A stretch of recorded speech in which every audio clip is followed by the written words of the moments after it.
Okay, so I shaped the toe connection points up a little bit. Gave them something what I usually call a landing pad. It's just a little piece that we can attach or extrude from. It's a just and it encourages and enforces working with quads. So I definitely encourage you guys to do it. Basically, what I do is get an open face, and if I want to do an extrude or something, I can do a chamfer, and max would be an inset. But I'll just basically scale this down here, scale down there, and then I can extrude from here.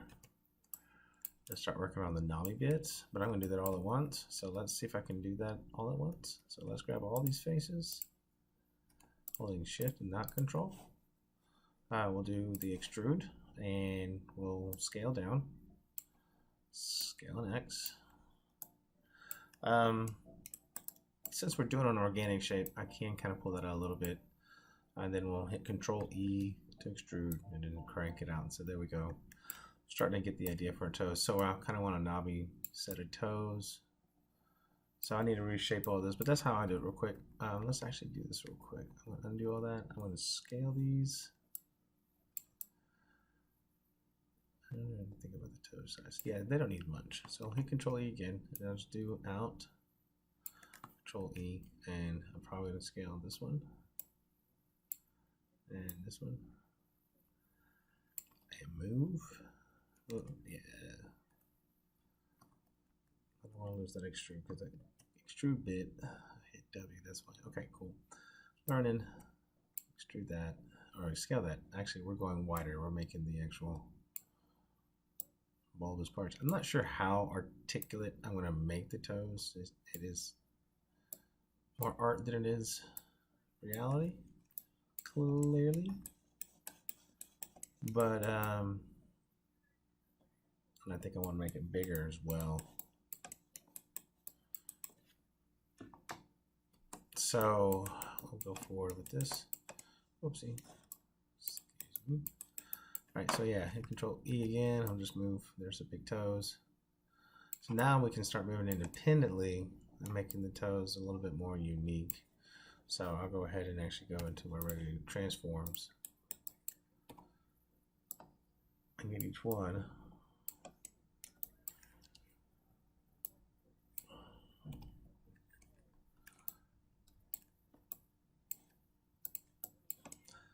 My favorite thing, I'm going to do it later when I have more structure, but my favorite thing to do is always kind of curl in that pinky toe and make it all like that. Just really accentuates the idea of toe, foot, weird.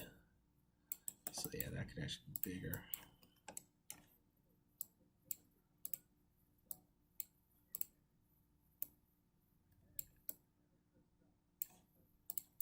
So I've been thinking about what I'm going to do about all these extra verts up here, and I think I actually have already in place a plan. We'll go to edge mode, click on all of that. My dog's protecting the house, so very important job to do in my condos. All right, I'm gonna move a vertex because I don't want to move that edge because it's shaping the heel back here. Actually, you know what? I'm going to take, oopsie, take all those vertices and move them down here. See, this is the weird thing about a foot. It's like this because I'm just doing the bottom. All right, so Bob and I had a discussion and I lost, so Bob's going to bark and I'm going to keep working. Bob protects his house. All right, so let's kind of see. I've got some really good areas to make the heel, bottom of the heel shape, as well as the balls of the feet. So that's where I'm seeing the edge structure I have over here being quite actually useful, more useful than I kind of initially thought. I'm gonna need another piece of geometry for the toes. So we'll see. That's kind of the idea. I may just do an actual slice, but we'll see. But that's kind of the idea. I'm going to go ahead and kind of jump around and get to the hands here a little bit, because hands are another thing that are kind of tricky. So let me, let's see.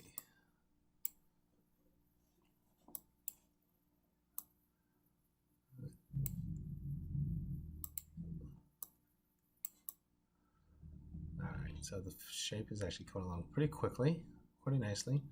I think what I'm going to do is do an extrude off of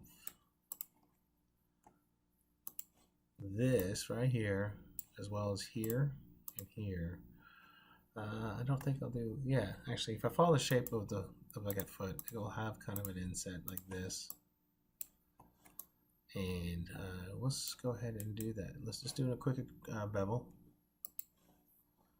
I love how it just does it automatically. All right, so there's the shape of the foot. I've already got like some in guns going to be happening, but you know what, to be honest, I think I can actually cut around that and not in, yeah, that right there. But I can cut a stripe around there, bring it around, and connect it back to, it's going to be a spiral type connection.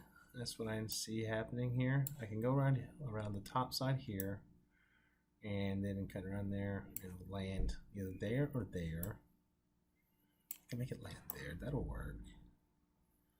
And then I'll probably just cut there and make that squared off, because I may chamfer this line, because I need to, yeah, I'm going to chamfer this line here on the pinky, match that on this side over here so that I have a nice structure for the toe.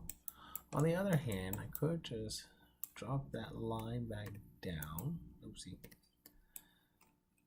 Drop that line back down on the toe. And I was thinking another idea would be to take these faces here.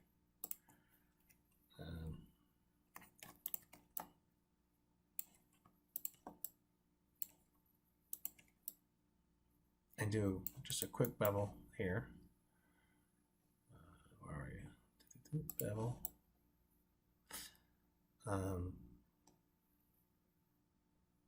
That's like, you know, basically it's about as generic as a foot can get, as generic. Yeah, I'm definitely want to have this line connect across here and connect over here, and then I'll have a line go across here to connect this, and do the same thing over here. So I'll have that pop out over here, and that'll pop on the other side.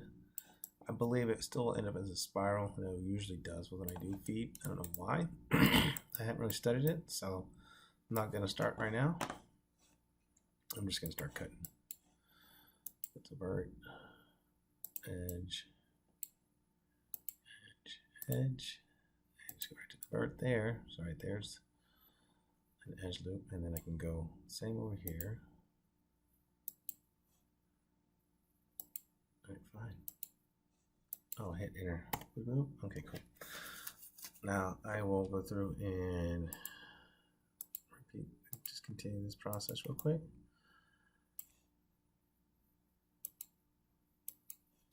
Another edge loop. Beauty. Enter. All right, so that's what I'm going to do for the rest of this foot. I'm going to shape it, and then next video I'll start jumping in on the hand using the same basic techniques that I used here.